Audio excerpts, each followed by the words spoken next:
නව life බොයි olive විෂබීෂ වලින් 100%කින් වැඩි ආරක්ෂාවක්. ලයිෆ් බොයි ආරක්ෂාවෙන් නොපියව ඉදිරියට. කොරෝනා වෛරසය පැතිරීම වළක්වන්න සබන් යොදා දෑත් සෝදන්න.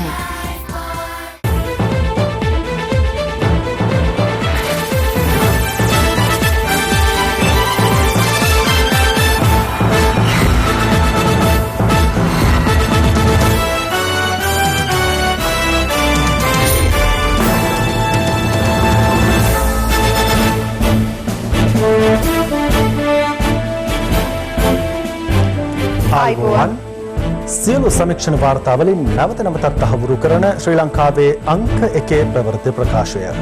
පැත්තගියත් ඇත්ත කියන හිරු රාත්‍රී 9:55 ප්‍රධාන ප්‍රවෘත්ති ප්‍රකාශය සමගින් මම අනුරුද්ධ රත්නායක. මම රුවනිකා කුමාරදාස. ප්‍රථම නවධානයේ දවසේ ප්‍රධාන පුවත් සිරස්තල වෙත.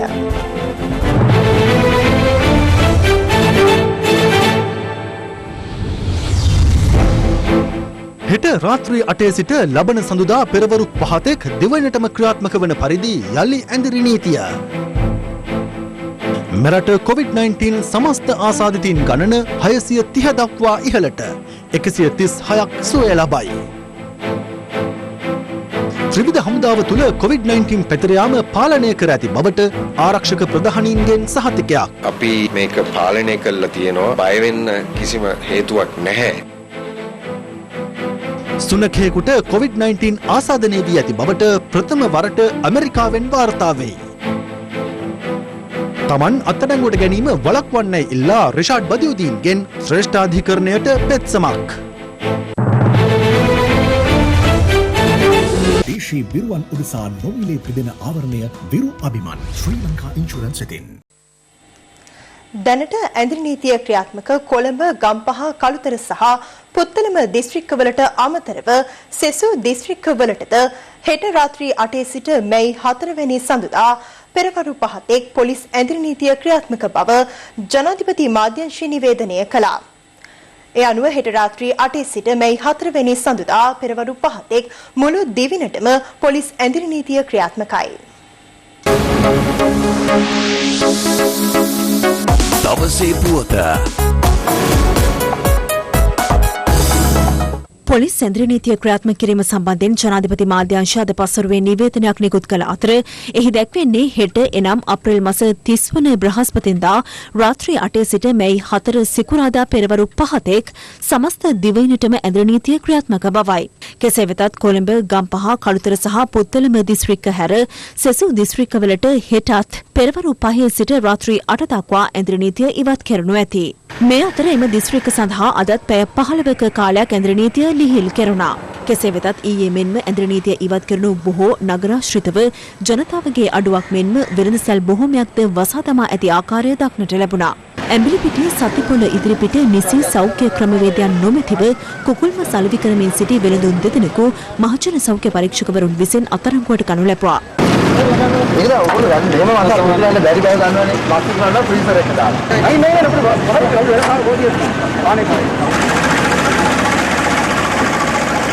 අනුරාධපුර දිස්ත්‍රික්කයට ඇඳිරි නීතිය ඉවත් කර තිබුණද අනුරාධපුර නගරයේ සතොස්ස සහ සුපිරි වෙළඳසැල් කිහිපයක් හැර සියලුම කඩසාප්පු දින 3ක් වසා දැමීමට තීරණය කර තිබෙනවා. ඒ පසුගිය දිනවලදී අනුරාධපුර ප්‍රදේශයෙන් COVID-19 ආසාදිතයින් කිහිප දෙනෙකු හමු වීම හේතුවෙන් අපි තීරණය කරා දින 3ක් අනුරාධපුර නගරයේ සියලුම සේවාස්ථාන සියලුම ව්‍යාපාරික ස්ථාන වසා දමන්නේ. දිගින් දිගටම අපි සාකච්ඡා පැවැත්වුවා වෛද්‍ය වෘත්තිකයන් සමග නගර සභාව නගරාධිපතිතුමත් සමග. ඇත්තටම මේ දුරස්ථභාවය තව ටික කාලයක් ඉදිරියට තිබුණා නම් ඔවුන්ටත් ලේසි බව ඔවුන්ගේ කතා වලින් අපිට හැඟුණා. ඊට අමතරව COVID-19 ආසාදිතයින් සැරිසරීම හේතුවෙන් නාවලපිටිය, කුලියාපිටිය, තලාව සහ තඹුත්තේකම ආදී නගරද අද ජනයාගෙන් හිස්ව පැවතුණා. අද පෙරවරුවේ සිටම ගාල්ල නගරයේ ආශ්‍රිතව ජනතාවගේ අඩුවක් දක්නට ලැබුණා. ගාල්ලේ සිට ඉඳුරුව දක්වා දුම්රියක් ධාවනය කරනුද එහි ගමන් ගත්තේ මගෙන් 8 දෙනෙකු පමණයි.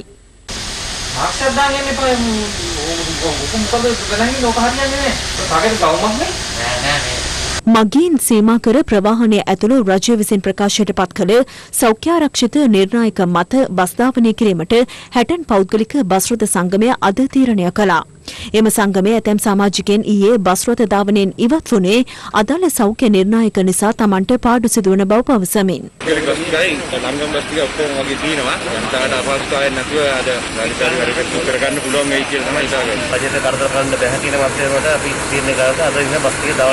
කුරුණෑගල වැල්ලව ප්‍රදේශයේ සෞඛ්‍ය උපදෙස් නොතකමින් ඇඟලුම් සේවක සේවිකාවන් පිරිසක් ප්‍රවාහනය කළ බස් සහ වෑන් රථවලට පොලිසිය දැඩි ලෙස අවවාද කළා.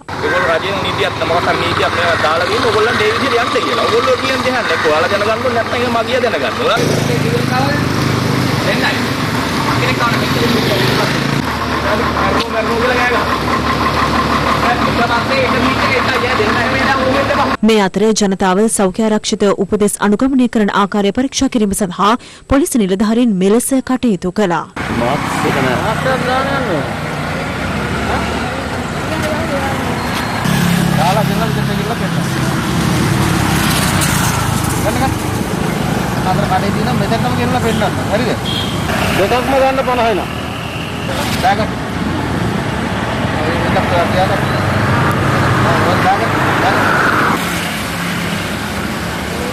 ඇඳිරි නීති ඉවත් කිරීමත් සමග ත්‍රිකුණාමලය කින්යා වෙල්ලනාවල් වැලිමංකඩින් වැලිගොඩ දැමීම සඳහා පැමිණි පුද්ගලයන් සහ වාහන වන සංරක්ෂණ දෙපාර්තමේන්තු නිලධාරීන් විසින් බාරයට ගනු ලැබීමත් සමග උණුසුම් තත්වයක් ඇති වුණා. වැලිගොඩ දැමීමට පැමිණි පුද්ගලයන් චෝදනා කළේ තම රියදුරු බලපත්‍ර සහ වාහන රක්ෂණ ආවරණද වන සංරක්ෂණ නිලධාරීන් බාරයට ගත් බවයි. කෙසේ වෙතත් සිද්ධිය පාලනය කිරීම සඳහා නාවික හමුදාව සහ පොලිසියද කැඳවීමට සිදු වුණා.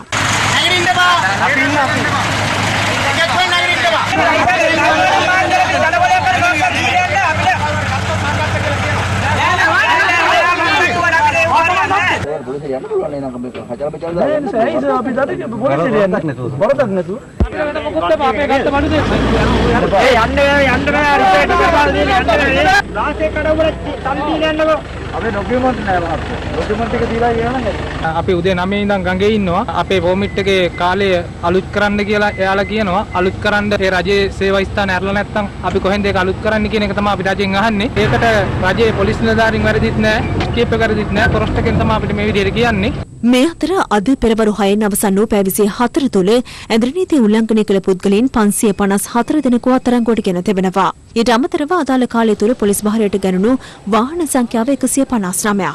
මේ වන විට දිවයිනේ ඇඳිරි නීති උල්ලංඝනය කළ පුද්ගලයන් 41649 දෙනෙකු අත්අඩංගුවට ගෙන ඇති අතර වාහන 10741ක්ද පොලිස් භාරයට ගෙන තිබෙනවා. මේ ඇඳිරි නීති කාලය තුළ අත්අඩංගුවටගත් පුද්ගලයන් අතර 25000කට ආසන්න පුද්ගලයන් සංඛ්‍යාවක් අත්අඩංගුවට ගෙන තිබෙනවා. මේ නීති විරෝධී මත්පැන් පෙරීම, විකිණීම, නිෂ්පාදනය සම්බන්ධව. මීට අමතරව පුද්ගලයන් 9200ක් පමණ අත්අඩංගුවට ගෙන තිබෙනවා මත්ද්‍රව්‍ය සම්බන්ධව. දැන් ඒ අනුව ඊටාම පැහැදිලිව පෙනෙන කාරණයක් තමයි 41700ක් අතරින් 35000කට ආසන්න ප්‍රමාණයක් නීති විරෝධී මත්පැන්, මත්ද්‍රව්‍ය සම්බන්ධයෙන් කටයුතු කරපු පුද්ගලයන් වෙනවා. ඒකම අපි අවධාරණය කරන්න ඕනේ. අප්‍රේල් 30 දින දක්වා පමණක් වළංගු වන පරිදි යම් යම් ආයතන සඳහා සේවාවන් පවත්වාගෙන යාමට නිෂ්පාදන ක්‍රියාවලිය සඳහා ඇඳිරි නීති බලපත්‍ර ලබා දී තිබෙනවා. එම ඇඳිරි නීති බලපත්‍ර වල කාලය මැයි මාස 31 වෙනි දින දක්වා දීර්ඝ කරනවා. නමුත් සාමාන්‍ය අය ඇඳිරි නීති බලපත්‍ර ලබා ගැනීමට අවශ්‍යයි. මේ අතර පොලිස් මාධ්‍ය ප්‍රකාශක කොට්ටාශය පැවසුවේ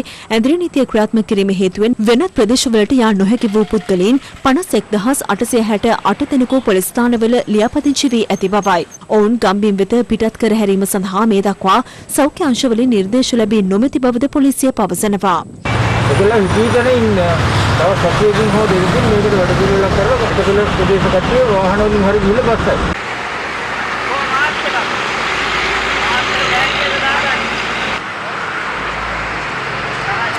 මේ අතර දිවයින පුරා ප්‍රදේශ රැසක ක්‍රියාත්මක වූ නීති විරෝධී මත්පැන් නිෂ්පාදනාගාර වැටලීමට පොලිසිය මෙන්ම සුරාපතු දෙපාර්තමේන්තුව පියවර ගත්තා.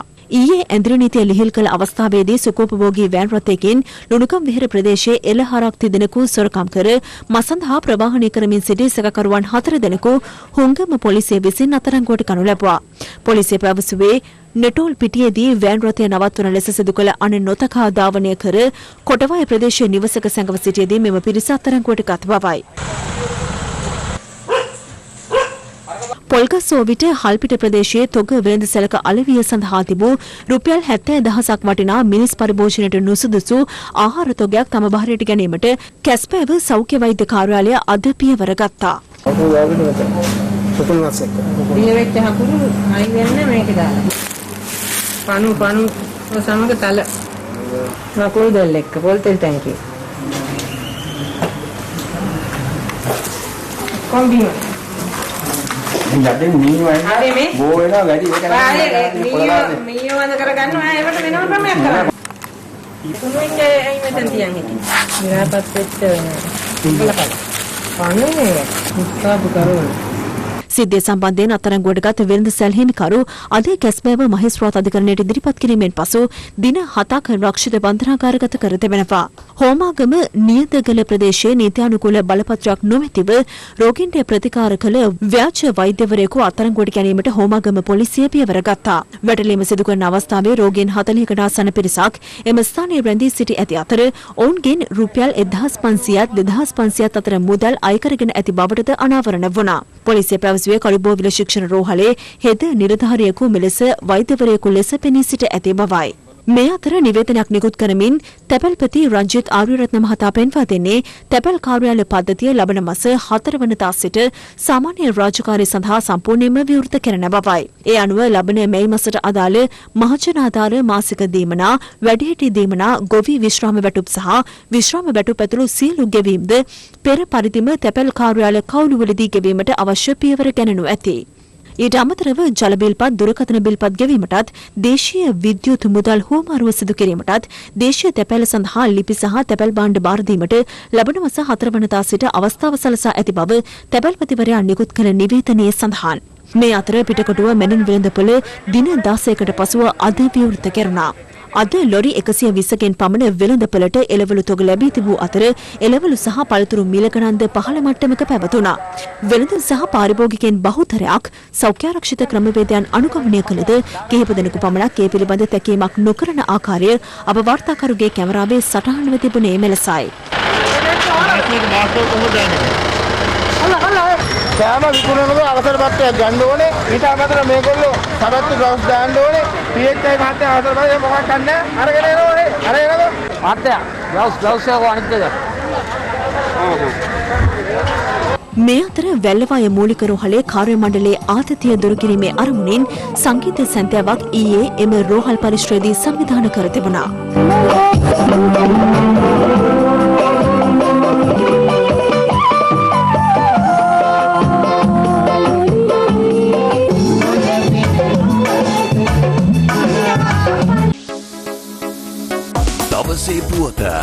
එදිනෙදා ඔබේ මුළු සිරුරටම රැකවරණයක්. සුදේශී කොම්බ සබන්. තවත් COVID-19 ආසාදිතයන් 11 දෙනෙකු අද දිනේ තුල වාර්තා වීමත් සමග මෙරට සමස්ත COVID ආසාදිතයන් සංඛ්‍යාව 630 දක්වා ඉහළ ගියා. මේ අතර PCR පරීක්ෂාවක් සඳහා යොමු වීමට කළ ඉල්ලීම ප්‍රතික්ෂේප කිරීම හේතුවෙන් මැද කොළඹ සෞඛ්‍ය වෛද්‍ය නිලධාරීවරයා සහ මහජන සෞඛ්‍ය පරීක්ෂකවරු 12 දෙනෙක් සේවයෙන් ඉවත්ව ස්වයං නිරෝධානයට යොමු වී තිබෙනවා. මාර්තු 11 වෙනිදා මෙරට COVID-19 පළමු ආසාදිතයා වාර්තා වීමේ සිට මුල් සියදෙනා වාර්තා වීමට දින 14කුත් දෙවන රෝගීන් සියදෙනා වාර්තා වීමට දින 19කුත් ගත වී තිබුණා. 200 වන ආසාදිතයාගේ සිට ආසාදිතයන් 300 ඉක්මවා යාම දින 8ක් තුල සිදු වූ අතර 300 සිට 400 දක්වා ආසාදිතයන් සියදෙනා වාර්තා වීමට ගත වූයේ දින 4ක් පමණයි. ආසාදිතයන් 400 සිට 500 දක්වා මෙන්ම 500 සිට 600 දක්වා ඉහළ යාමට ගත වූයේ දින 2ක් පමණක් වීම විශේෂත්වයක්. මෙරටින් පළමු COVID-19 ආසාදිත ශ්‍රී ලාංකිකයා වාර්තා වීමේ සිට ගත වූ දින 49ක කාලය තුල ආසාදිතයන් වාර්තා වූයේ මේ ආකාරයෙන්. මේ අතර නව COVID-19 වෛරසය ආසාදිතයින් පිළිබඳ වසංගත රෝග විද්‍යාංශය අද පෙරවරු 10ට නිකුත් කළ වාර්තාවට අනුව මේ වන විට රෝගීන් 136 දෙනෙකු සුවය ලබා පිටව ගොස් ඇති අතර පුද්ගලයන් 7 දෙනෙකු වෛරසය ආසාදනය වීමෙන් ජීවිතක්ෂයට පත්ව තිබෙනවා. නුවරඑළිය කිලිනොච්චි මන්නාරම සහ මුලතෙව් දිස්ත්‍රික්ක හැර සෙසු සියලු දිස්ත්‍රික්කවලින් රෝගීන් වාර්තා වන අතර වැඩිම රෝගීන් සංඛ්‍යාව වන 155ක් වාර්තා වන්නේ කොළඹ දිස්ත්‍රික්කයෙන්. ඊයේ දිනේ COVID-19 ආසාදිතයින් 31 දෙනෙකු වාර්තා වූ අතර ඉන් 21 දෙනෙකුම නාවික හමුදා සමාජිකයින් වන අතර යුද හමුදා සමාජිකින් සිව් දෙනෙකුද ආසාදිතයින් අතරට අයත්. තවත් 6 දෙනෙකු ආසාදිත නාවික හමුදා සමාජිකින් සමීපව ඇසුරු කළ අය බවට හඳුනාගෙන තිබෙනවා. අදාළ ආසාදිතයින්ගෙන් 30 දෙනෙකු ක්ෂේත්‍ර ආවේක්ෂණ හෙවත් PCR පරීක්ෂණ මගින් තහවුරු කරගෙන ඇති අතර එක් අයෙකු රෝග ලක්ෂණ මතුවීම හේතුවෙන් රෝහල්ගත කිරීමෙන් පසු හඳුනා ගැනුණා. අද දිනේ ශ්‍රී ලංකා නාවික හමුදාවේ විරෝධාර රණවිරුවන් තිදෙනෙකු ආසාදනය වී ඇති බැවින් මේ අනුව වැලිසර නාවික හමුදා කඳුර තුළ අද දිනය වන විට COVID-19 වෛරසය ආසාදිත වී ඇති සංඛ්‍යාව 147ක් සහ කඳුරෙන් පිටත නිවාඩු මත සිටියේදී ආසාදයෙන් ලක් වූ විරෝධාර රණවිරුවන් සංඛ්‍යාව 79ක් ද ඇතුළුව ශ්‍රී ලංකා නාවික හමුදාවේ විරෝධාර රණවිරුවන් 226 දෙනෙකු ආසාදයෙන් ලක්ව තිබෙනවා. නාවික හමුදා පුද්ගලයන් මගින් මහජනතාව අතර COVID-19 වෛරසය පැතිර යාම පාලනය කිරීම සඳහා මේ වන විට අප විසින් විධිමත් ක්‍රමවේදයක් තුල පියවර අරන් තිබෙනවා. නිවාඩු මත සිටි නාවික පුද්ගලයන් නැවතත් කඳවුරු වලට කැඳවා තිබෙනවා. ආසාදිත පුද්ගලයන් සඳහා ප්‍රතිකාර කිරීමත් අනෙක් අයවලුන් සඳහා නිරෝධායන සහ උදකලා කිරීමේ කටයුතු මේ වන විට මනා පාලනයකින් සහ කළමනාකරණයකින් සිදු කරගෙන යනවා. එපමණක් නොව ඔවුන්ගේ පෞද්ගල සමාජිකින්ද අප විසින් නිරෝධායන සඳහා යොමු කර තිබෙනවා. අප බලාපොරොත්තු වෙනවා හැකි ඉක්මනට පවතින තත්ත්වය සමනය කරගෙන නිරෝගීමත් නාවික පුද්ගලයන් ලෙස නැවතත් ඔවුන්ගේ සේවය මුළු රටටම ලබා දීමට. කෙසේ වුවත් ආරක්ෂක අංශ සමාජිකයන් අතර COVID-19 වෛරසය පැතිර යාම පාලනය කර ඇති බව ඒ පිළිබඳ සොයා බැලීමට පත් කළ ජනාධිපති කාර්යසාධක බලකායේ ප්‍රධානී බස්නාහිර පළාත් ආණ්ඩුකාර marshal of the air force Roshan Gunathilaka මහතා පවසනවා. අපි විශේෂයෙන්ම කිව්ව කාරණයක් තමයි COVID වෛරසය මර්ධනය කිරීම සඳහා ක්‍රියාන්විතේ යෙදී සිටින සමාජිකයන් වෙන යුනිට් එකක් හැටියට තියාගෙන ඉන්න ඕනේ. ඒ වගේම අපි තවත් බලපු දේවල් තමයි ඒගොල්ලන්ගේ සෝෂල් ඩිස්ටන්ස්, නිදියන ස්ථාන, ඒගොල්ලෝ කන ස්ථාන, අනිත් ගැවසෙන ස්ථාන සෞඛ්‍ය උපදෙස් මත ඒ කාර්යභාරය සිදු කරන්න ඕනේ. ඉතින් මේ විදිහට අපි මේක පාලනය කරලා තියෙනවා. බය වෙන්න කිසිම හේතුවක් නැහැ. මතක තියාගන්න ඕනේ හමුදාවල සේවය කරන අයත් මිනිස්සු. ඒගොල්ලෝ බය නැතුව ඉදිරියට ගිහිල්ලා මේ ක්‍රියාවලිය කරනකොට ඒගොල්ලෝ තමයි මේ වෛරසයත් එක්ක ඉතා කිට්ටුවෙන් හැසිරෙන අය. මේ අතර COVID-19 ආසාදිතයින් සිව් දෙනෙක් වාර්තා වීමත් සමග නාරාහෙන් පිට දාබරේ මාවත කොළඹ 7 ටොරින්ටන් 60 සහ හැව්ලොක් ලේන් යන ප්‍රදේශ තවදුරටත් හුදකලා කර තිබෙනවා. පෙරේදා දිනේදී කොළඹ නගරයෙන් රෝගීන් 4 දෙනෙක් සොයාගන්න ලැබුවා. එම රෝගීන් සියලු දෙනාගේම ඉතාමත්ම සමීපතම ආශ්‍රිතයින්ගෙන් ශ්ලේෂ්මල පටල සාම්පල ලබාගෙන ශ්‍රී ජයවර්ධන විශ්වවිද්‍යාලය වෙත යොමු කරනු ලැබුවා. මෙයින් සනාථ වුණා කිසිම කෙනෙකුටවත් මෙම වෛරසය සඳහා පොසිටිව් නොවන බවයි. ඝන අපද්‍රව්‍යාංශයේ රාජකාරී කරන කම්කරු මහතුන් 40 දෙනෙකු මෙම පරීක්ෂණය සඳහා යොමු කරනු ලැබුවා. ඔවුන් සියලු දෙනාම නෙගටිව් බව කියන්නට ඕන. කොළඹ මහනගර සභාවේ ගණාපද්‍රව්‍ය කළමනාකරණ ඒකකයේ සේවය කරන තවත් සනීපාරක්ෂක කම්කරුවන් පිරිසකගේ PCR පරීක්ෂණ සඳහා ජෛව පටල සාම්පල ලබා ගැනීම අද සිදු කෙරුණා. බණ්ඩාරනායක මාවත ඒ වගේම සුදුවැල්ල මේවා විශාල ක්ලස්ටර්ස් දැන් 95ක් අපි විශ්වාසයෙන් කියන්න පුළුවන් අවසන් භාගයට පැමිණලා තියෙනවා කියන එක. ඉතින් විශේෂයෙන්ම අර දාබරේ වත්ත ප්‍රදේශයේ හුදකලා කරලා තියෙන්නේ මාලදිවයිනේ ඉඳලා පැමිණි රෝගියෙක් රෝහලකට ඇතුල් වෙලා ශල්‍ය කර්මයක් කළා. ඔහුට මෙම රෝගය වැළඳී ඇති බවට හඳුනා ගැනීමෙන් පසු අපි දින කිහිපයක්ම මේ ප්‍රදේශයේ සාම්පල ගනු ලැබුවා. නමුත් පෙරේද දිනේ තමයි අත් වශයෙන්ම රෝගීන් කීප දෙනෙක් වාර්තා වුණේ. COVID-19 ආසාදිත බව පසුගිය 27 වෙනිදා තහවුරු වූ අගලවත්ත දාපිලිගොඩ පදිංචි නාවික හමුදා සෙබලාගේ මව, පියා, බිරිඳ, දරුවා සහ අසල්වැසි නිවසක පදිංචිකරුවෙක්ට වෛරසය ආසාදනය වී ඇතැයි තහවුරු වී තිබෙනවා. ආසාදිතයාගේ නිවසේ පදිංචිව සිටි ඥාති සොහොයුරෙක්ද සැක සහිත රෝග ලක්ෂණ සහිතව කළුතර නාගොඩ රෝහලට යොමු කෙරුණා. පළමුවට වාර්තා වූ ආසාදිතයන්ගේ නිවාස 4ක 17 දෙනෙක් මෙහෙට ස්වයං නිරෝධායනට ලක් කරලා තියෙන්නේ. අපේ නිරෝධායනට ලක් කරපු පිරිසෙන් තමයි PCR පරීක්ෂණ මගින් තමයි රෝගීන් 5 දෙනෙක් වාර්තා වුණේ. දෙවන පෙළ ආසාදිතේ ස්වයං නිරෝධායනට නිවෙස් තුළම යොමු කරලා තියෙන්නේ. ආසාදිතයන් පදිංචි ප්‍රදේශය අවදානම් කලාපයක් ලෙස නම් කර ඇති අතර ප්‍රදේශයේ නිවාස සහ පොදු ස්ථාන විෂ බීජ හරණයට අගලවත්ත ප්‍රාදේශීය සභාව පියවර ගත්තා. අම්පාර උහන සෞඛ්‍ය වෛද්‍ය නිලධාරී කොට්ටාසයට අයත් හිමිදුරාව ප්‍රදේශයේ පදිංචි නාවික හමුදා සෙබලෙක්ට COVID-19 ආසාදිත බව තහවුරු වීම හේතුවෙන් හිමිදුරාව සහ කහටගස්යාය මාකණ්ඩිය ප්‍රදේශවලට ඇතුළු වීම සහ පිටවීම සීමා කිරීමට ප්‍රාදේශීය කොවිඩ් මර්ධන ඒකකය තීරණය කරනු ලැබුවා. ඒ අනුව ආසාදිතයා සමග සමීප සම්බන්ධතා පැවැත් වූ පවුල් 10ක පුද්ගලයන් 35 දෙනෙක් අම්පාර කොණ්ඩුවටුවාන යුද හමුදා නිරෝධායන මධ්‍යස්ථානයට යොමු කරනු ලැබුවා. COVID-19 ආසාදිත බව තහවුරු වූ කුලියාපිටිය හම්මලව ප්‍රදේශයේ පදිංචි වැලිසර නාවික හමුදා කඳවුරේ සමාජිකයෙක් වෛද්‍ය පරීක්ෂණයක් සඳහා පැමිණි කුලියාපිටිය නගරයේ පෞද්ගලික රෝහලක කාර්ය මණ්ඩල සමාජිකයන් සිව් දෙනෙකු ඇතුළු ආසාදිතයාගේ ආශ්‍රිතයන් 34 දෙනෙක් වවුනියාව පොම්පෙමඩු යුද හමුදා නිරෝධායන මධ්‍යස්ථානයේ වෙත රැගෙන යනු ලැබුවා. මේකේ පරීක්ෂණ දෙකක් කරනවා. ඒ පරීක්ෂණ දෙක අපිට වෙන කොහොමවත් කරන්න විදියක් නැහැ. මම හිතන්නේ ඔයගොල්ලෝ කාටවත් එහෙම තත්ත්වයක් එයි කියලා. ඒ වුණාට දැන් ඔයගොල්ලෝ උපරිම සුරක්ෂිතයි. ඉන්න බා ඔයාලා අපේ විද්‍යා හමුදාවේ මාතෘ හොඳට බලන්න ඔයගොල්ලෝ. හරි.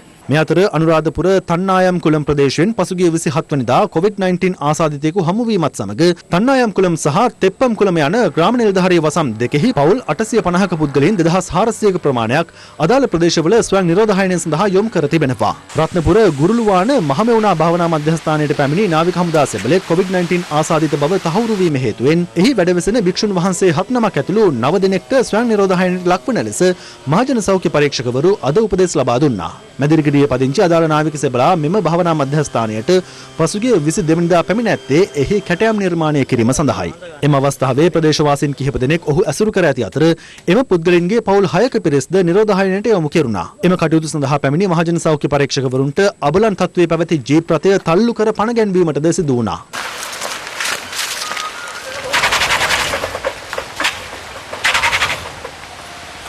වවුනියාවෙන් හමු වූ COVID-19 ආසාදිතයාගේ පවුලේ සමාජිකයන් දෙදෙනෙක් සේවයේ නිරත වීම හේතුවෙන් ජාතික ජල සම්පාදන හා ජලාපවාහන මණ්ඩල වවුනියාව ප්‍රාදේශීය ලේකම් කාර්යාලය තාවකාලිකව වසා දැමීමට තීරණය කළ බව ප්‍රාදේශීය සෞඛ්‍ය බලධාරීන් පවසනවා. අත්තඩියේ පිහිටි යෝජිත ශ්‍රී ලංකා පොලිස් විශ්වවිද්‍යාල සංකීර්ණයේ නිරෝධායනය සඳහා යොමු කර සිටි පොලිස් නිලධාරීන් 20 දෙනෙකු අද සාර්ථකව නිරෝධායන කාලය අවසන් කර පිටව ගියා. මේ අතර රිජ්වි ආර්යා ළමාරෝහලේ අධ්‍යක්ෂවරයා සඳහන් කළේ COVID-19 වෛරසයෙන් දරුවන් ආරක්ෂා කර ගැනීම සඳහා මව්පියන් ඉතා පරීක්ෂාකාරී විය යුතු බවයි. මේ කොරෝනා රෝගී තත්ත්වය ඇත්තටම දරුවන් උනත් වැළඳෙනවා. මේ වෙනකොටත් මේ අපගේ රෝහලෙන් දරුවන් 30 දෙනෙක් මේ රෝගී තත්ත්වය වැළඳුණු බවට අපි සනාථ කරගෙන තියෙනවා. ඒ වගේම මේ දිනවල මේ ප්‍රතිකාර අඩාල වීම තුලින් වෙනත් රෝගී තත්ත්වයන් නිසා ඒවට අවශ්‍ය ප්‍රතිකාර කලට වේලාවට ලබා නොදීම තුලින් සමහරක් වෙලාවට මේ දරුවා මේ යෑමට හැකියාවක් තියෙනවා නැත්නම් වෙනත් සංකූලතාවලට පත්වීමේ හැකියාවක් තියෙනවා. ඒක නිසා මම කාරුණික ඉල්ලා සිටිනවා මේ රෝහල තුලින් ප්‍රතිකාර ලබා ගන්න දුර බැහැර ඉන්න රෝගීන් ඉන්නවා නම් අපගේ රෝහලෙන් ගත්ත රෝග නිර්ණය කරන ඒ කාඩ්පත හෝ ඒ රෝගියා පිළිබඳ වෙන විස්තර කාඩ්පතක් තියෙනවා නම් ඒක රැගෙන ගිහිල්ලා ළඟම තියෙන මහ රෝහලට ගොස් ඖෂධ ලබා ගන්න පුළුවන් ප්‍රතිකාර ලබා ගන්න පුළුවන්. එහෙම බැරි කෙනෙක් ඉන්නවා නම් මෙන්න මේ අංකවලට කතා කිරීම තුලින් අපිට පුළුවන් තැපැල් මාර්ගයෙන් ඔබගේ නිවසට ඒ ඖෂධ ලබා දෙන්න. මෙහාට වෙන්න ඕන අය ඉන්නවා නම් දුරකථන ඇමතුමක් ලබා දීලා දිනයක් වෙලාවක් ලබාගෙන මේ රෝහලට එන්න අපි ඒ සායන පවත්වාගෙන යනවා. මේ අතර ජාතික අක්ෂි රෝහල තීරණය කර ඇත්තේ COVID-19 ව්‍යාප්තිය පාලනය වන තුරු හදිසි අනතුරු සහ හදිසි අක්ෂි ආබාධ සේවා පමණක් ක්‍රියාත්මක කිරීමටයි. කෙසේ වෙතත් ඖෂධ ලබා ගැනීම සහ සායන සඳහා පැමිණීම පිළිබඳ තොරතුරු දැන ගැනීම සඳහා සහ අක්ෂි රෝග සම්බන්ධ වෛද්‍ය උපදෙස් ලබා ගැනීමට දුරකථන අංක 2ක් හඳුන්වා දී තිබෙනවා. මේ අතර ශල්‍ය කර්මයන් සඳහා ඉන්දියාවට ගොස් නැවත මෙරටට පැමිණීමට නොහැකිව සිරවී සිටින ශ්‍රී ලාංකික මව්වරුන් පිරිසක් හිරු ප්‍රවෘත්ති වෙත මෙලෙස අදහස් පළ කළා. අපි මීට මාස කිහිපයකට පෙර ඉන්දියාවේ ප්‍රශාන්ත සෝහලට පැමිණියා සාපල්්‍යතාවය සම්බන්ධයෙන් ප්‍රතිකාර ලබා ගැනීම සඳහා. ඉතින් මම ඇතුළු 7 දෙනෙක් ඉන්නවා ගැබරි මව්වරුන්. අපි තාම දුෂ්කරතාවයට පත්ව සහ මානසික නැද වැටිලා ඉන්නේ. අපි ගැන නැතත් අපේ මේ කුසවල වල වැඩෙන දරුවෝ ගැනවත් හිතලා හැකි ඉක්මනින් අපිව අපේ මවුරට ගෙන්න ගන්න. COVID-19 වෛරසයේ ශීඝ්‍ර ව්‍යාප්තිය හමුවේ දිවයිනට පැමිණීමට නොහැකිව ඉන්දියාවේ නවදිල්ලි නුවර සිරවී සිටි ශ්‍රී ලාංකික සිසුන් 143 දෙනෙකු අද ශ්‍රී ලංකන් ගුවන් සේවයට අයත් UL 1195 දරන විශේෂ ගුවන් යානයෙන් දිවයිනට රැගෙන එනු ලැබුවා. මේ අතර ඇමරිකාවේ නිව්යෝර්ක්හි කොවිඩ් ආසාදිතව ප්‍රතිකාර ලබමින් සිටි ශ්‍රී ලාංකිකයෙකු ජීවිතක්ෂයට පත්වීමේ පුවතක් වාර්තා වනවා.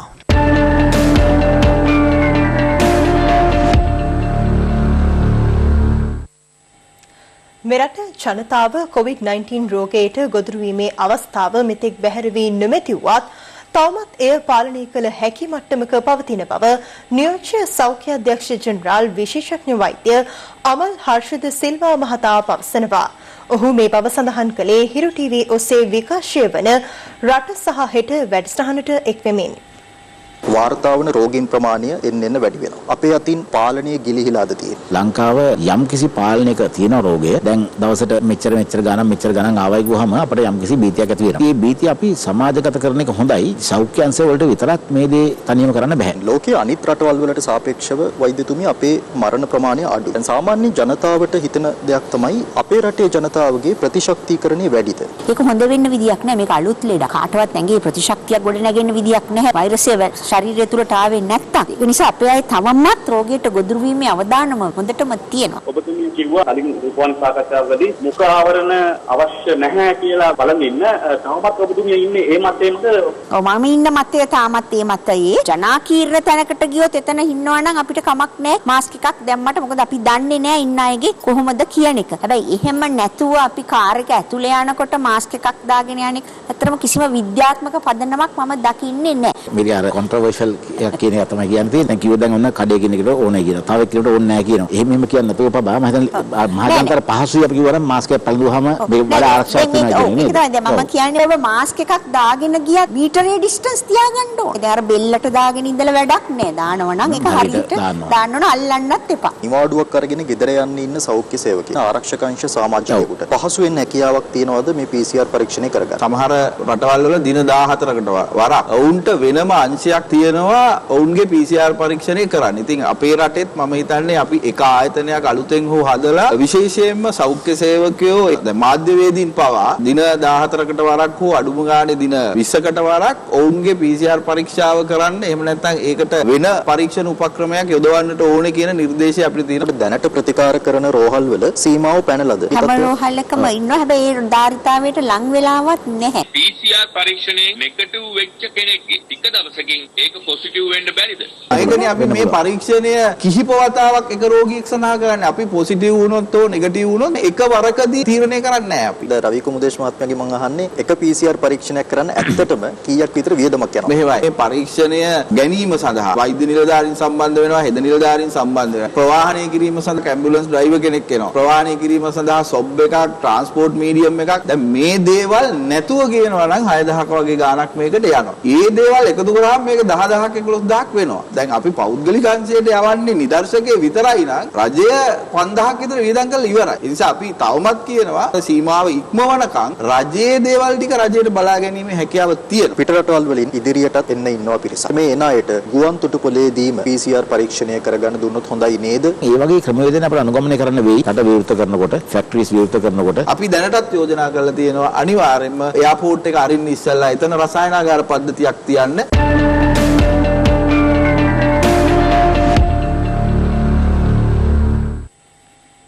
COVID-19 ව්‍යාප්තියත් සමග එක දිගට නිවසේ රැඳී සිටීම හේතුවෙන් ඇතැම් දරුවන්ට මානසික ගැටලු හා සංකුලතා ඇතිවිය හැකි බව ශ්‍රී ලංකා ළමා හා යෞවන මානසික වෛද්‍යවරුන්ගේ සංගමය පවසනවා.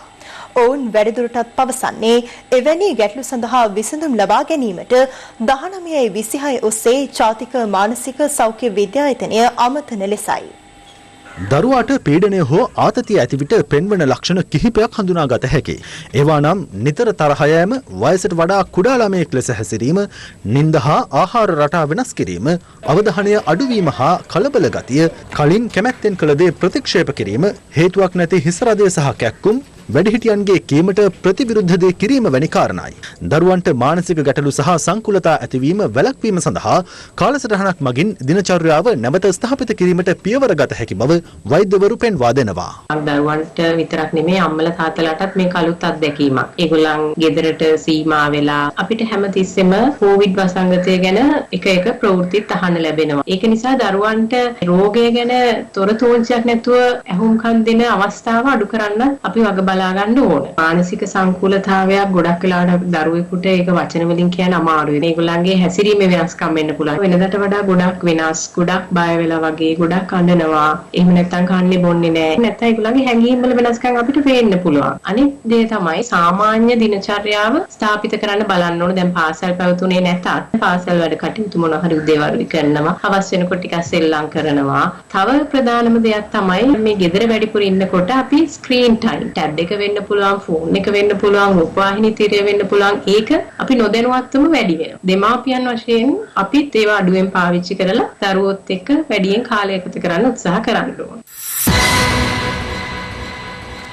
COVID-19 වෛරසය ආසාදනය වීමෙන් ලෝපුරා මියගිය පුද්ගලයන් සංඛ්‍යාව 2,18,770 දක්වා ඉහළ ගොස් තිබෙනවා.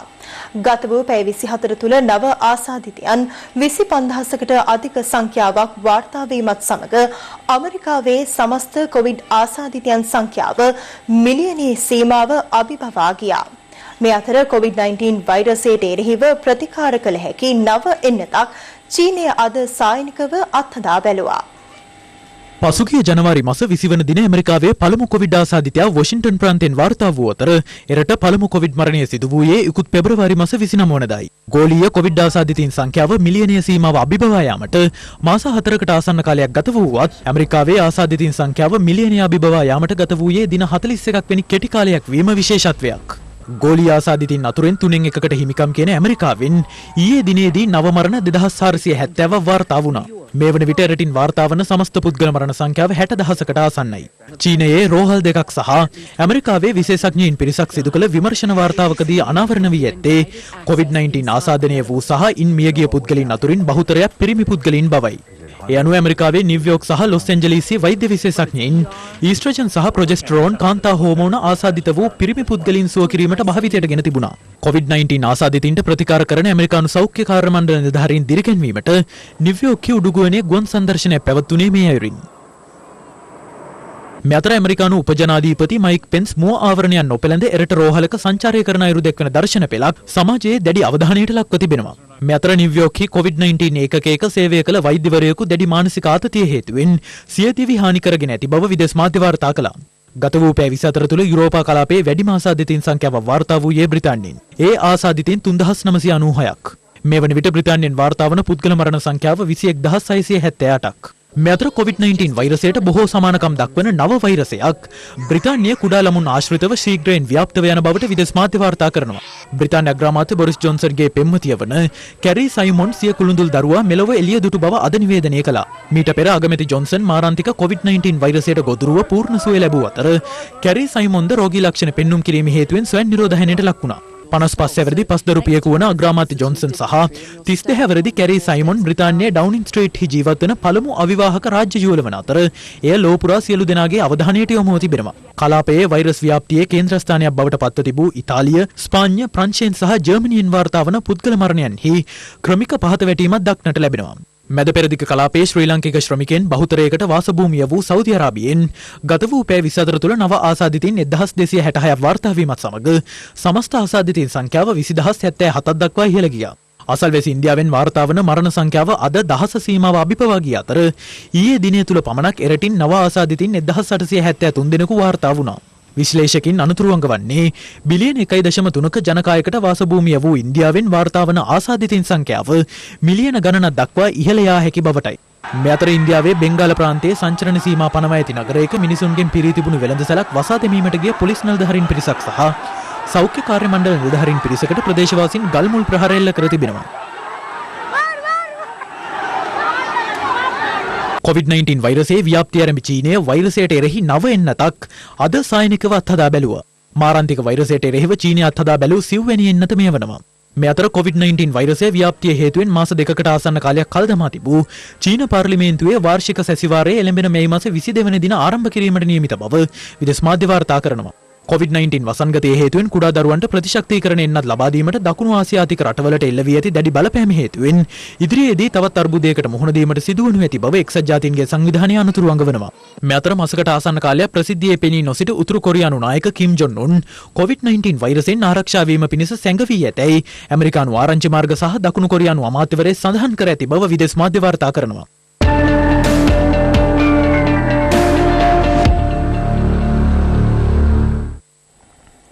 COVID-19 ගෝලීය වසංගතය අද වන විට මිනිස් සමාජයට දැඩි තර්ජනයක් එල්ල කර තිබෙනවා. වෛරසය වැළඳුණු ආසාදිතයින් දිනෙන් දින ඉහළ යද්දී සුරතල් සත්වයින්ද මාරාන්තික වෛරසයට ගොදුරු වීමේ අවදානමක් මතුව ඇති බව දැනවෙන ප්‍රවෘත්තියක් ඇමරිකාවෙන් වාර්තා වුණා. පසුගිය වසරේ චීනයේ වූහන් නගරයෙන් ව්‍යාප්තිය ආරම්භ වූ COVID-19 ගෝලීය වසංගතයක් බවට පත්වුණේ මිනිසාගෙන් මිනිසාට සම්ප්‍රේෂණය වීමෙන්. අද වන විට මිනිසාගේ සමීපතම සුරතලෙක් වන සුනකයින්ද මෙම මාරාන්තික වෛරසයට ගොදුරු විය හැකි බව අනාවරණ වී තිබෙනවා. ඒ ඇමරිකාවේ උතුරු කැරොලයිනා ප්‍රාන්තයෙන් පග් වර්ගයට අයත් සුනකෙක් කොවිඩ් ආසාදිත බවට වාර්තා වීමත් සමගයි. එම සුනක සුරතලා වාසය කළ නිවසේ පුද්ගලයන් 30 දෙනෙක්ම COVID-19 ආසාදිතයන්. ඒ අතුරින් කෙනෙකුගෙන් සුනකයාට වෛරසය ආසාදනය වන්නට ඇති බව සැලකෙනවා. මාර්තු මාස මුලදී හොංකොං රාජ්‍යයෙන් පළමු වරට සුනකයෙකු COVID-19 ආසාදනය වීමේ සිද්ධියක් වාර්තා වුණා. එය සැලකුණේ මිනිසාගෙන් සතුන්ට රෝගය සම්ප්‍රේෂණය වූ පළමු අවස්ථාව ලෙසයි. එසේම පසුගිය සතියේ නිව්යෝක් නුවරින් සුරතල් බලලුන් දෙදෙනෙකුටද වෛරසය ආසාදනය වී ඇති බවද වාර්තා වුණා. එය සුරතල් සතුන්ට COVID-19 ආසාදිත බවට ඇමරිකාවෙන් වාර්තා වූ පළමු සිදුවීමයි. ඇමරිකාවේ බ්‍රොන්ස් සත් උද්‍යානයේ ව්‍යාග්‍රයෙකුට COVID-19 වැළඳුන බව පසුගියදා තහවුරු වූ අතර පසුව එම සත් උද්‍යානයේ ව්‍යාග්‍ර කුලයේ සත්වින් 7 දෙනෙකුටද වෛරසය ආසාදනය වී තිබුණා. සතෙකුගෙන් තවත් සතෙකුට වෛරසය සම්ප්‍රේෂණය විය හැකි බවට එය කදිම නිදර්ශනයක්. කෙසේ වෙතත් සුරතල් සතෙකුගෙන් මිනිසාට වෛරසය සම්ප්‍රේෂණය විය හැකි බවට ප්‍රමාණවත් තරම් සාධක නොමැති බව ඇමරිකානු පශු වෛද්‍ය විශේෂඥයින් පෙන්වා දෙනවා. එමෙන්ම ලොව පුරා සතුන්ට COVID-19 ආසාදිත බවට වාර්තා වන්නේ සිද්ධීන් කිහිපයක් පමණක් වන බැවින් සතුන් නිරන්තරයෙන් පරීක්ෂාවට ලක් කිරීම අවශ්‍ය නොවන බව ඔවුන්ගේ අදහසයි.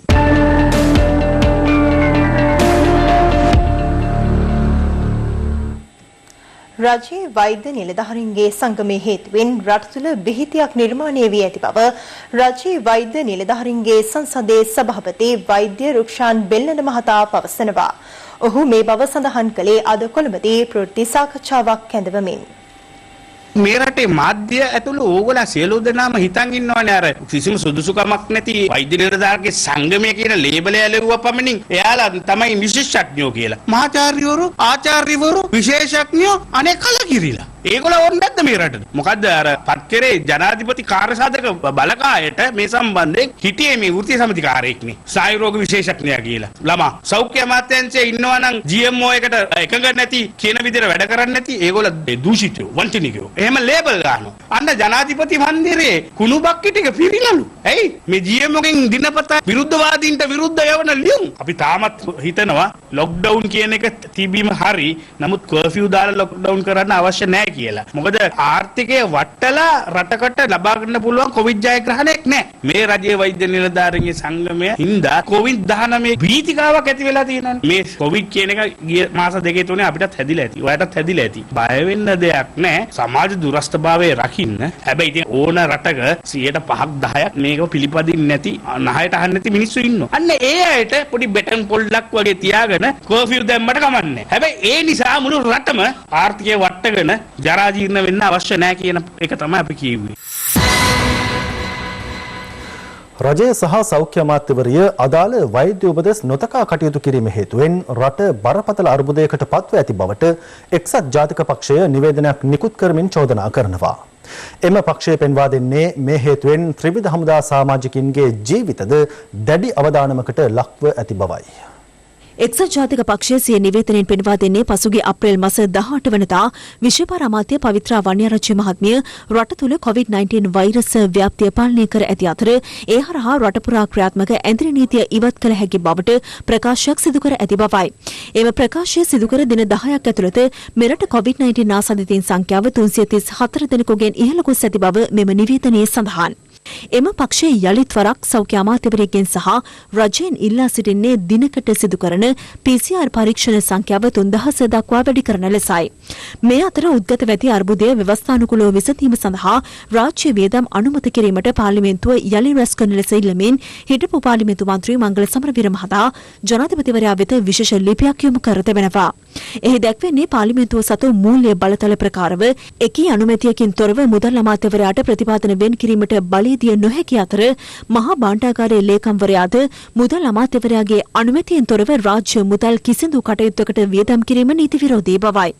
ආණ්ඩුක්‍රම ව්‍යවස්ථාවේ 150 ව්‍යවස්ථාවේ 3 වන වගන්තිය ප්‍රකාරව පාර්ලිමේන්තුව විසිරුවා හැර ඇති අවස්ථාවක හා විසර්ජන කෙටුම්පත සම්මත නොවූ පසුබිමක් තුළ ඒකාබද්ධ අරමුදලෙන් මුදල් නිකුත් කිරීමට හා වැය කිරීමට ජනාධිපතිවරයාට බලය ලැබෙනුයේ අභිනව පාර්ලිමේන්තුව කැඳවන දිනේ සිට මාස 3ක් ඉක්ුත් නොවන තෙක් පමණක් බව සමරවීර මහතා පෙන්වා දෙනවා. එහි දැක්වෙන්නේ ආණ්ඩුක්‍රම ව්‍යවස්ථාව කඩ කරන ඕනෑම පුද්ගලයෙකු අභියාචනාධිකරණය විසින් වරදකරු කරනු ලැබූ විට අවුරුදු 7ක් නොවික්ම වන කාලයක් සඳහා ප්‍රජා අයිතිය අහිමිවීම හා ඔහුගේ චංචල හා නිශ්චල දේපල රාජසන්තක වනු ඇති බවයි. එබැවින් පවතින අවදානම් තත්ත්වය සැලකිල්ලටගෙන පාර්ලිමේන්තුව නියෝජනය කරන සියලු පක්ෂවල සහයෙන් අප්‍රේල් මාස 30 වනදායින් පසුව රාජ්‍ය සේවාවන්ට වැටුප් ගෙවීම ඇතුළු අත්‍යවශ්‍ය වියදම් අනුමත කරවා ගැනීමට වහාම පාර්ලිමේන්තුව කැඳවන ලෙස මංගල සමරවීර මහතා ජනාධිපතිවරයාගෙන් ඉල්ලා තිබෙනවා. කරුණු 10කින් සමන්විත මෙම ලිපිය මංගල සමරවීර මහතා විසින් අග්‍රාමාත්‍යවරයා හිටපු කතානායකවරයා ඇතුළු සෙසු දේශපාලන පක්ෂ 10ක පක්ෂ නායකයන් වෙතද යොමු කර තිබෙනවා. මේ අතර හිටපු විපක්ෂ නායක සජිත් ප්‍රේමදාස මහතා COVID-19 වෛරසය හමුවේ අපහසුතාවන්ට පත්ව සිටින විදේශගත ශ්‍රමිකයන් සම්බන්ධයෙන් මෙලෙස අදහස් පළ කළා. මේ මොහොත වන විට කොරෝනා වූදුර නිසා ඉමහත් පීඩනයකට අසහනයකට පත් වෙලා අද විදේශීය රටවල් වල අසරණ භාවයට පත් වුණු ලක්ෂ සංඛ්‍යාත ශ්‍රී ලාංකීය ජනතාව සිට මේ විදේශීය ශ්‍රමික ප්‍රජාවට අපිට අහන්නට ලැබුණා රට විරුවන් කියන නාමය පහුගිය කාලයේ යොදවන. ඒ පිටරටවල මහා පාරේ ලත වෙන ලක්ෂ සංඛ්‍යාත ශ්‍රී ලාංකීය ජන ප්‍රජාව වෙනුවෙන් වර්තමාන රජය ඍජුවම මැදිහත් වෙලා රට විරුවන්ගේ සුබ සාධනය වෙනුවෙන් වෙනමම කාර්ය සාධක බලකායක් යොමු කරන්නට පාර්ලිමේන්තුව විසිරුවා ඇති මොහොතේ ආණ්ඩුව රුපියල් කෝටි 18,900ක මුදල් අච්චුගසා ඇති බවට සමගී ජන බලවේගය චෝදනා කරනවා. මේ අතර රට තුළ පවතින තත්ත්වය හමුවේ පාර්ලිමේන්තු මැතිවරණයේ පැවැත්වීම සම්බන්ධයෙන් පක්ෂ විපක්ෂ දේශපාලඥයින් අදහස් පළ කළා. ඇමරිකාව සිට US ඩොලර් මිලියන් 1.3ක් ලැබෙනවා. චීන රටවල US ඩොලර් මිලියන් 500ක් ලැබෙනවා. ලෝක බැංකුව සිට US ඩොලර් මිලියන් 128 ලැබෙනවා. යුරෝපීය යුනියන් සිට යුරෝ මිලියන් 22ක් ලැබෙනවා. ආසිය සංවර්ධන බැංකුවේ සිට ලක්ෂ 82ක් ලැබෙනවා. මේවා ආවද නැද්ද කියලා මට කියන්න බෑ. පොරොන්දු වෙලා දිනවා. එනවා. රජයට එන සල්ලි කොහෙද යනවා? රාජ්‍ය මුදල් කටයුතු මුදල් පරිපාලනය පිළිබඳව අල්ප මාත්‍ර දැනුමක් නැතිකම නිසා තමයි එහෙම කියන්නේ. මම හිතන්නේ ඒ කට්ටිය ඔය කියන අය අඩුම වශයෙන් රවි කරුණානායකගෙන් ඇහුවනම් ඔව් ගණකාධිකාරිවරයෙක් නිසා. ඔව් කියයි එහෙම වෙන්න බෑ කියලා. දැනගන්න ලැබෙලා දෙනවා කෝටි 18,900ක් මුදල් අච්චු ගහලා තියෙනවා කියලා. මිනිහෙක් කවුරු හරි කෙනෙක් කොහේ හරි ගෙදරක අපි සල්ලි අච්චු ගහුවොත් පොලිසියෙන් ඇවිල්ලා අරන් ගිහලා හිරේ දානවා. මේ ආණ්ඩුව කොහොමද පාර්ලිමේන්තුව දෙනුවත් කරන්න නැතුව මුදල් අච්චු ගහන්නේ? ලංකාවේ කොවිඩ් අර මුදල් කෝටි 71ක් දැන්ට එකතු වෙලා තියෙනවා. ඒතකොට ඒක වියදම් කරන්නේ කොහොමද කියලා රටේ ජනතාව දැනගන්න ඕනේ. කෝටි 5,830ක් හෙල්පින් හම්බන්තොටි මුදල් වලට වෙච්ච දෙයක් නැතුව එන්නේ ඒවා තියෙන නිසා තමයි අපි මේ පුන පුනක් කියන්නේ. ප්‍රදාන් කරා මේ හෙල්පින් හම්බන්තොට. එතකොට ඔබතුමාලා බලයෙන් ඉන්නකොට ඇයි මේවා සම්බන්ධයෙන් අත්අඩංගුවට ගැනීම නීතිමය ක්‍රියාත්මක කරන්නේ? අපි ඒ සඳහා වෙනම විශේෂ අධිකරණයක් පිහිටෙව්වා. නමුත් අපේ පක්ෂයේම ඉන්න ඉහළ අයගේ ඩීල් දේශපාලනයේ සඳහා මේක උනේ. අර රංජන් රාමනායක මහතා වෙනුවෙන් උසාවියට ගිහිල්ලත් මේ කොරෝනා මර්ධනයට ගත්තු පියවරවල් ප්‍රශ්න කිරීම සඳහා මෙදිහත් වෙච්ච එම් සුමන්දිරන් මහතා ප්‍රකාශ කළා තියෙනවා දෝෂාභියෝගයක් පවා ජනාධිපතිවරයාට හිව කෙනහා හැකි බව. ඒකට උන්ට පාර්ලිමේන්තුවේ බහුතරයක් තියෙනවා. උන්ට හිතවත් කතානායකවරයෙක් ඉන්නේ. එහෙම වුණොත් ජනාධිපතිතුමාට පාර්ලිමේන්තුව විසිරවන්න තියෙන බලයත් අහිමි වෙනවා. රජයට මුදල් අනුමත කර ගැනීමේ අවශ්‍යතාවයක් තියෙනවා නම් පරණ පාර්ලිමේන්තුවෙමුත් ඒක පහසුවෙන් කරගන්නට පුළුවන්. පවුල් ලක්ෂ 45ට මම ගණන් බැලුවා රුපියල් 20000 ගානේ දෙනවා නම් අපිට අවශ්‍ය කරන්නේ බිලියන 90යි. ආණ්ඩුවේ දැන් කරන ක්‍රමය වැරදි කියන කණ්ඩායමුත් ඉන්නවා. විපක්ෂයේ කියන පරිදි රුපියල් 10000 නෙමෙයි මහා බැංකු හොරකම නොවුන නම් රුපියල් 20000ක මුදල සෑම් පවුලකට ලබා දීමේ ඉඩකඩ අපේ රටේ තියෙනවා. එක්සත් ජාතික පක්ෂය බෙදා වෙන් වෙලා කෑලි කැබිලි වලට කැඩලා තියෙන්නේ. ඒ නිසා කැඩිච්ච කොටස් එකට එකතු කර ගැනීමේ උත්සාහය තමයි මොවුන්ගේ එක අරමුණක් වෙන්නේ. කොයිත අබේගුණවර්ධන මහත්තයා කිව්වා එක සතයක්වත් හම්බුනේ නැහැ කියලා. හැබැයි අපි ගාව තොරතුරු තියෙන ඕන තරම් විදේශ රටවලින් විතරක් නෙමෙයි මේ රටෙනුත් විශාල මුදල් ප්‍රමාණයක් නොඑක් ආයතන වලින් ලැබිලා තියෙනවා. මේ මුදල් වලට මොනවද වෙන්නේ කියන වගවීම තියෙන පාර්ලිමේන්තුව. පාර්ලිමේන්තුව කැඳවන්න එපා කියන අයගේ අරමුණ මුකුත් නෙමෙයි. මේ රටේට ලැබිලා තියෙන මේ මුදල් පිළිබඳව හරියට අධීක්ෂණයක් කරන්න තියෙන පාර්ලිමේන්තුව නතර කර ගැනීම. බන්කොලොත් භාවයට පත් වෙලා තිබෙන විපක්ෂය අරාඳිනවා යම් ආකාරයකින් ගොඩ එන්න. ඒකට තමයි මේ පාදක කරගන්න යන්නේ පාර්ලිමේන්තුව නැවත කැඳවනු කියන සටන් පාඨය. ගත්තනම ලොප්පුණු සටන් පාඨයක් තමයි එතුමාලා අද ඉදිරියට ගෙනියන්නේ. පාර්ලිමේන්තුව වහාම කැඳවන්න කියන මේ අයගේ නම් දිහා බලන්න. රනිල් වික්‍රමසිංහ, සජිත් ප්‍රේමදාස, සුමන්දිරන්, හකීම්, රිෂාඩ් බදුරුඩීන්, දිගම්බරන්, මනෝ ගණේෂන් කොරෝනා නෙමෙයි හිම්බිරිස්සාවක්වත් නැති කාලේ මහින්ද රාජපක්ෂ මහත්මයා දින 50 ගානකට මෛත්‍රීපාල සිරිසේන මහත්මයා අගමැති කරපු වෙලාවේ පාර්ලිමේන්තුව විසිරුවා හැරපුවම අලුත් පාර්ලිමේන්තුවක් තියන්න ඡන්දේ පයි කියපු අක්නිය තමයි මේ. ඉතිහාසයේ පුරාම මේ අයගේ තියෙන්නේ ඡන්ද වලට බයකම. ඡන්දව තොරවනවා. ඡන්දවරෝනා තියෙන. පාස්කු ඉරුදින ප්‍රහාරය මෙහෙ වූ සහරාන් හෂිම් ඇතුළු බෝම්බකරුවන් කිහිප දෙනෙකු සම්බන්ධතා පැවැත් වූ පුත්තලම ප්‍රදේශයේ සංවිධානයක් පිළිබඳ තොරතුරු අනාවරණ වී ඇතැයි පොලිස් මාධ්‍ය ප්‍රකාශක පොලිස් අධිකාරී ජාලිය සේනරත්න මහතා පවසනවා. ඔහු මේ අදහස් පළ කළේ කොළඹදී අද පැවති ප්‍රවෘත්ති සාකච්ඡාවකට එක් වෙමින්. පාස්කු ඉරදින ප්‍රහාරයේ සම්බන්ධයෙන් විමර්ශනය කරනු ලබන නිලධාරීන්ට අපගේ අත්අඩංගුවේ සිටින සැකකරුවෙකු විසින් ගිය සතියේ පෙන්වා දුන්න සාම්පූර් ප්‍රදේශයේ අවි පුහුණුව සඳහා යොදාගත් ස්ථානයක් පිළිබඳව පුත්තලම ප්‍රදේශයේ පවත්වාගෙන ගියපු සංවිධානයක් පිළිබඳව තොරතුරු අනාවරණය වුණා. මේ සංවිධානයේට යම් යම් තැනැත්තන් බඳවාගෙන දේශන පවත්වලා තිබෙනවා අන්තවාදයේ පිළිබඳව. පාස්කු ඉරුදින බෝම්බ ප්‍රහාරයේ සංවිධානය කර සහරාන් යන අයද වීඩියෝ දර්ශන පෙන්වලා තියෙනවා. ආගම සම්බන්ධ අන්තවාදී අදහස් එහිදී ඇතුළත් වෙලා තියෙනවා. දැනට අපි ඒට අදාළ සැකකරුවන් කීප දෙනෙකු අත්අඩංගුවටගෙන තියෙනවා. මාධ්‍ය ප්‍රකාශකතුමනි ත්‍රිකුණාමලේ තෝපූර් ප්‍රදේශයේදී හාජා මොහිදීන් කියලා පුද්ගලයෙක් සැකකරුවෙක් අත්අඩංගුවට අරන් තියෙනවද? අත්අඩංගුවට අරන් තියෙන සැකකරුවන් සම්බන්ධයෙන් මේ අවස්ථාවේ කරුණු ඉදිරිපත් කිරීමට හැකියාවක් නැහැ. තෝපූර් ප්‍රදේශයේදී හඳුනාගෙන තිබෙනවා යම් පුහුණු කඳවුරක් ඇටියට පවත්වාගෙන ගිය ස්ථානයක්. එමේ ඉඩමේ තිබිලා යම්කිසි අවියායුධ සොයාගෙන තියෙනවද? දැනට අවියායුධ කීපයක් හොයාගෙන තියෙනවා. ඒ අවියායුධ පුහුණුව සඳහා පාවිච්චි කරපු ආයුධ බවට දැන් හඳුනාගෙන තියෙනවා. ඒ සම්බන්ධයෙන් ඉදිරි විමර්ශන කටයුතු කරනවා.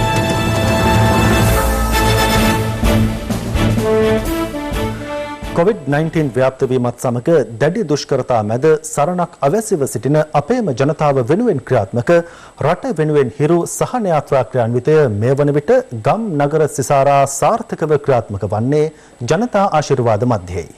මේ අතර සහන යාත්‍රා ක්‍රියාන්විතයට සමගාමීව පොදු ස්ථාන විෂ බීජ හරණය කිරීම සහ ආරක්ෂිත ඇඳුම් පරිත්‍යාග කිරීම ඇතුළු වැඩසටහන් කිහිපයක් අදත් ක්‍රියාත්මක වුණා.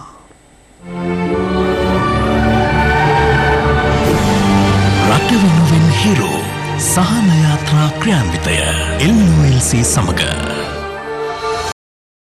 COVID-19 වෛරසය ව්‍යාප්ත වීමත් සමග දුෂ්කරතා රැසකට මුහුණ පා සිටින අපේම ජනතාවගේ සුව සහනය මුඛ්‍ය පරමාර්ථය කර ගනිමින් නැරඹී හිරු සහන යාත්‍රා ක්‍රියාන්විතය දිවින පුරා ක්‍රියාත්මක වන්නේ ඔබේ සුව සහනය වෙනුවෙන්මයි.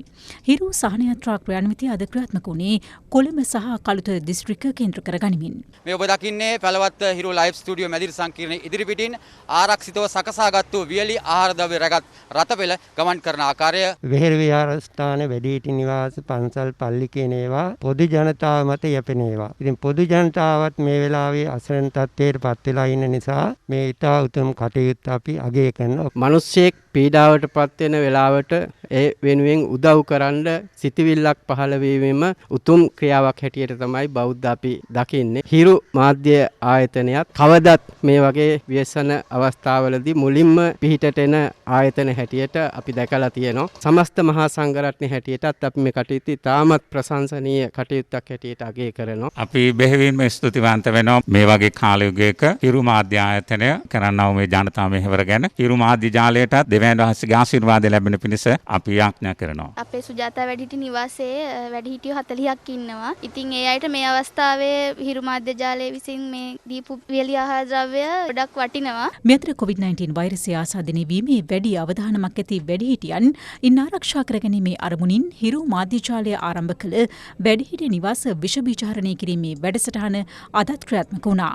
ඒ අනුව රාවතාවත්ත ආලෝක සෙවන වැඩිහිටි නිවාසය සහ මොරටුව සුබෝධි වැඩිහිටි නිවාසය විෂ බීජ හරණය කෙරුණේ මෙලෙසින් 077 303 5930 අංකය ඇමතීමෙන් අවශ්‍යතාව ඇති වැඩිහිටි නිවාසයන් වෙත මෙම සේවාව ලබාගත හැකියි.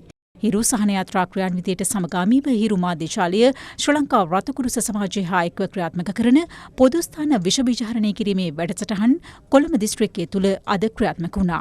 ඒ අනුව ශ්‍රේෂ්ඨාධිකරණ සංකීර්ණය ගංගොඩවිල මොරටුව සහ ගල්කිස්ස අධිකරණ සංකීර්ණ මෙලෙස විෂ බීජ හරණය කෙරුණා. මේ අද දින ගල්කිස්ස අධිකරණ භූමිය විෂ බීජ හරණය කරගන්න මේ කරන උපකාරය අති මං හිතන්නේ ගල්කිස්ස නීතිඥ සංගමයට හෝ එහි කාර්ය මණ්ඩලයට නෙවෙයි පොදු පහත් රටටම ජනතාවට කරන සේවයක්. මේ අතර හිරු මාධ්‍ය ජාලය ශ්‍රී ලංකා රතකුරුස සමාජය හා එක්ව සිදු කරන සෞඛ්‍ය කාර්ය මණ්ඩලවලට අවශ්‍ය ප්‍රමිතියෙන් යුතු ආරක්ෂිත ඇඳුම් සහ උපකරණ ලබා දීමේ වැඩසටහනට අනුව සෞඛ්‍ය අමාත්‍යාංශයේ සේවක පිරිස් වලට අවශ්‍ය ඇඳුම් සහ උපකරණ අද පරිත්‍යාග කෙරුණා. මේ රට වෙනුවෙන් කරන්න තියෙන යුතුයකමක් ඉෂ්ට කිරීමට ඒ වගේම තමන්ගේ සේවාව තවදුරටත් අපිට ලබලා දීලා මේ ජනතාවට අපි කෙරෙහි විශ්වාසයක් ඇති කරන්න තමයි මේ කටයුත්ත දායක වෙන්නේ අප වෙනුවෙන්. ඉතින් අපි ශ්‍රී ලංකා රතකුරුස සමාජයටත් අපගේ හිරු මාධ්‍ය ජාලයටත් අපගේ ස්තුතිය පිරිනමන්න කැමති සෞඛ්‍ය අමාත්‍යාංශ වෙනුවෙන්. ඔබේ ජීවිතය සහ ආරක්ෂාව අපේ වගකීමක්. එබැවින් මේ දුෂ්කර මොහොතේ ඔබව තනි නොකර ඔබ වෙනුවෙන්ම කැපවීමට අප සූදානම්.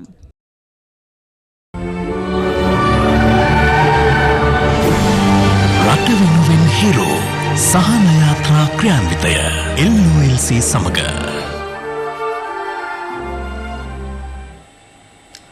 කොරෝනා වෛරස ව්‍යාප්තිය පාලනය කිරීම සඳහා ඇඳ නීතිය පනවා තිබූ කාල සීමාව ප්‍රයෝජනයට ගනිමින් සංවිධානාත්මක පිරිසක් නැගෙනහිර පළාතේ මුහුදු මහා විහාරස්ථානයට අයත් භූමි ප්‍රදේශ යලිත් නීති විරෝධීව අත්පත් කර ගැනීමට මාන බලමින් සිටිනවා. අද CIA අනාවරණය ඒ පිළිබඳවයි.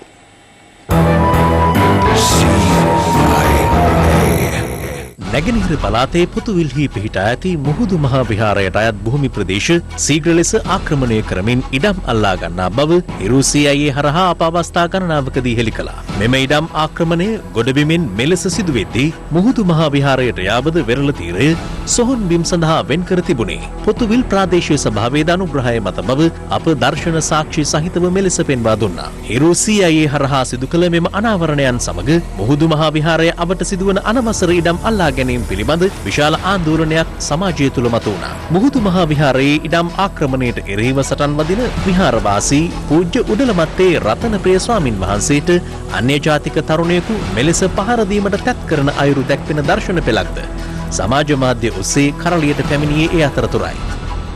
තත්වය එසේ වෙද්දී කොරෝනා ව්‍යාප්තිය පාලනය සඳහා පොලිස් ඇඳරි නීතිය පනවා ඇති පසුබිමක නැගෙනහිර පළාතේ සංවිධානාත්මක පිරිසක් නීති විරෝධීව මුහුදු මහා විහාරයේ සතු ඉඩම් යලි ආක්‍රමණය කරන්නට සැරසෙන බව හිරු CIA අනාවරණය කරගත්තා. ඒ අනුව ක්ෂණිකව ක්‍රියාත්මක වූ අප ඒ පිළිබඳ සොයා බැලීම සඳහා අදාළ ප්‍රදේශයට ළඟා වුණේ මුහුදු මහා විහාරවාසී හිමියන්ද සමගින්. එහිදී මුහුදු මහා විහාරයට යාබද වෙරළ ආශ්‍රිත ඉඩම් නීති විරෝධීව හෙළිපෙහෙළි කරමින් සිටි පිරිස් උදළු අලවංගු ආදී උපකරණද රැගෙන මෙලෙස පලා ගියා. නීති විරෝධීව ඉඩම් අල්ලා ගනු ලබන සංවිධානාත්මක පිරිස් කම්බිකණු යොදමින් ඉඩම් වෙන් කිරීමට කටයුතු කර තිබුණේ මෙලෙසින්. මෙම ඉඩම් බලහත්කාරයෙන් අත්පත් කර ගැනීමේ දර්ශන ලබා ගනිමින් සිටියදී පලාගිය පිරිස යලි පැමිණ අපව ජංගම දුරකථන හරහා රූගත කරමින් හිරු CIA කණ්ඩායමට බාධා කළේ මෙලෙසින්.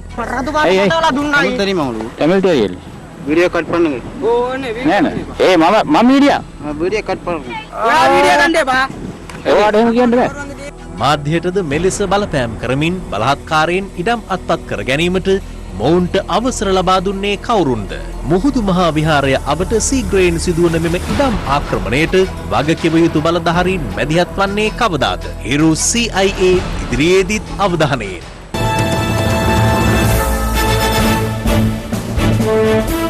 තවත් දේශීය පුවත් කිහිපයක් සමගින් දැන් රටවටා හිරු. රටවටා හිරු. COVID-19 වසංගතයෙන් පසු මෙරට ආර්ථික පුනරුදේ සඳහා උපරිම සහාය ලබා දීමට සූදානම් බව ශ්‍රී ලංකාවේ වැඩබලන චීන තානාපති හූ වෙයි මහතා අද පසරුවේ ජනාධිපති කාර්යාලයේදී ජනාධිපති ගෝඨාභය රාජපක්ෂ මහතා හමු වී සඳහන් කළා. ශ්‍රී ලංකාවේ ආර්ථිකය යලි ගොඩනැංවීමට චීන මධ්‍යම ආණ්ඩුවේ සහයෝගය සහ එරට ප්‍රධාන පෙළේ සමාගම් මෙන්ම බැංකුවලද සහභාගීත්වය ලැබෙනු ඇති බව චීන වැඩබලන තානාපතිවරයා සඳහන් කළ බව ජනාධිපති මාධ්‍යංශ නිකුත් කළ නිවේදනයේ දැක්වෙනවා. කොළඹ ආනන්ද විද්‍යාලයේ ආදී ශිෂ්‍යයෙකු වන පමුදිත ප්‍රේමචන්ද්‍ර ලෙඩ රෝග 200ක් හඳුනා ගැනීමට සහ ඒ පිළිබඳ වෛද්‍ය උපදෙස් ලබා දීමට හැකි වෛද්‍ය සහායක රොබෝ යන්ත්‍රයක් නිෂ්පාදනය කර තිබෙනවා. එය අද අග්‍රාමාත්‍ය මහින්ද රාජපක්ෂ මහතා වෙත ඉදිරිපත් කරනු අතර මෙම රොබෝ යන්ත්‍රය සිංහල සහ ඉංග්‍රීසි යන භාෂා දිත්වයෙන්ම හැසිරවිය හැකියි. තමන්ව අත්අඩංගුවට ගැනීම වළක්වාලන අතුරු තහනම් නියෝගයක් නිකුත් කරන ලෙස ඉල්ලා හිටපු අමාත්‍ය රිෂාඩ් බදියුදීන් ශ්‍රේෂ්ඨාධිකරණය වෙත මූලික අයිතිවාසිකම් පෙත්සමක් ගොනු කර තිබෙනවා. ඒ පසුගිය ජනාධිපතිවරණය පැවති දිනේ පුත්තලමේ වෙසෙන අවතැන්වුවන් ශ්‍රී ලංකම බස් රථ සඳහා යොදා ගනිමින් මන්නාරම දිස්ත්‍රික්කයට ප්‍රවාහනය කර රුපියල් ලක්ෂ 95කට අධික රාජ්‍ය මුදල් අවභාවිත කළ බවට ඔහුට එරෙහිව අපරාධ පරීක්ෂණ දෙපාර්තමේන්තුව සිදු කරන පරීක්ෂණයකට අදාළවයි. බලපිටිය පතිරාජ්‍ය මන්තින් දාරම විහාරස්ථානයේ දැලක පැටලී සිටි ගැරඬියෙකු ඉන් මුදවා ගැනීමට භික්ෂුන් වහන්සේ කටයුතු කරනු ලැබුවා. බණ්ඩාරගම රයිගම කුඹුක පාරේ පිහිටි පෞද්ගලික ආයතනයක කානුවක් සකස් කිරීමට ගෙන ආ ගල්බෝර දමන යන්ත්‍රයක වායු පීඩන උපකරණය පිපිරී යාමෙන් පුද්ගලයෙකු මිය ගොස් තිබෙනවා. අද පස්වරුවේ සිදු මේ අනතුරින් මිය ගොස් ඇත්තේ අදාළ ව්‍යාපෘතියේ කොන්ත්‍රාත්කරු වන අතර ඔහු හෝරණ කණන්විල ප්‍රදේශයේ පදිංචි 47 හැවිරිදි පුද්ගලයෙක්. COVID-19 වෛරසය මැඩ පැවැත්වීමට උපකාර වන පරිදි පාර ජම්බුල කිරණ මගින් විෂ විචාරණය කරන නව නිර්මාණයක් සකස් කිරීමට පොළොන්නරුව රාජකීය විද්‍යාලයේ සිසුවෙකු සමත්ව තිබෙනවා. රටවටා හිරු. සමගින් අදට සමුගන්නටයි මේ සූදානම. පැත්තක් නැතුව ඇත දැනගන්න තිරේ දිස්වන පරිදි ඔබගේ චංගම දුරකථන ජාලයට අනුව හිරු SMS ප්‍රවෘත්ති සේවාව සක්‍රිය කරගන්න. ජලිත හමුවෙමු හෙට සවස 6:55ට. සුබ රාත්‍රියක්.